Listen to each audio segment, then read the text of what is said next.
Hey, it's Coach Jay. Coach Will. We want to talk to you about shooting form. All right, in the rest of this class, we have a lot of information about movement into shots and stuff like that because we want people to be a great game shooter. Some people are good shooters. Some people are good game shooters. Just because you can shoot really well doesn't mean you can shoot in a game. Like, you have to be able to get your shot. So part of this, how to be a great game shooter, is how to get your shot. Now, we want to talk a second about shooting form. We filmed 2 previous videos where we go through the details. Coach Will goes through the details of how to shoot, like how to hold the ball, correct stance, and all that, right? Hand position on the ball, follow through, some of just the details, the nuts and bolts of shooting. And so we're not going to refilm that. So the videos we're going to show you now, they're old. They're old. They're like 3, 4, 5 years old, but the details are right. Whatever movement or fake or dribble move or footwork that you do, you'll always land in this position going into the shot. So it's the form you will take. It's the form you will have no matter where the shot is, anywhere in the court, and all the ranges. Absolutely. All right. Absolutely. So go watch these old videos, but the information is just as good as ever. All right, go get them. And the issues there would be It's 2 areas. Hand location. 3 areas. 3 areas. 3 areas.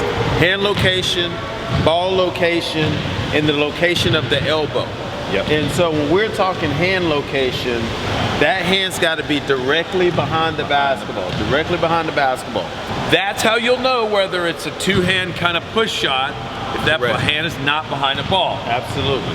And Ball so location. secondly, ball location. And so in week 1 and 2, we talked a lot about starting position or U position. It was also a secondary name for it. But we got to have that ball. It's going to be, the location going to be somewhere in between the shoulder and probably the knee-waist area.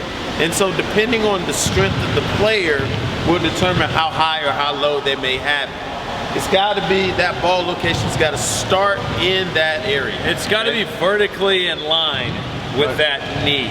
Correct. Third one. And so the third one is the location of the elbow.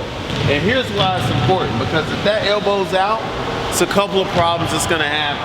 It's probably in the middle of their body if the elbow's out, but if they by chance have the elbow out with it being in the right location, as they go up, when they follow through, that ball's going in another direction as they straighten the elbow. Okay. Sometimes we struggle with the fact if we don't have enough strength, we want to have the ball in the middle of our body.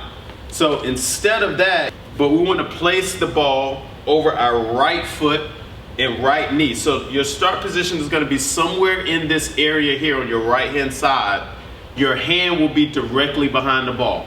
If you're left-handed, completely opposite, right? So it's going to be over your left foot with your left hand behind the ball. So this is your start position. What about your offhand? Where does that go? The offhand is going to be beside the basketball.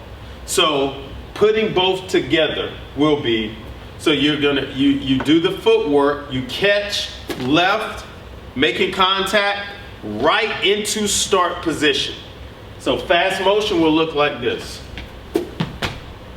And then I'm ready to let my shot go. You know what I noticed? I noticed there were players who would have the ball here in start position. Like this thing was everywhere for start position. Some were starting here, some were starting here, some were starting here, believe it or not, outside. And so the first thing you can do to clean this up, to start to help yourself, is to get somewhere above your knee and toe on that start position. Like we could see that more clearly this weekend than we've ever seen it before.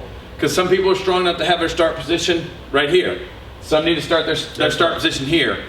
But that's based on strength. A lot of times it's based on strength. If you start correctly, there's a great chance that you will finish correctly. So getting into that start position in the right location on the right hand side of your body or the left hand side of your body with the hand behind it. That is key to starting a good shot, which is going to lead to better results. all right.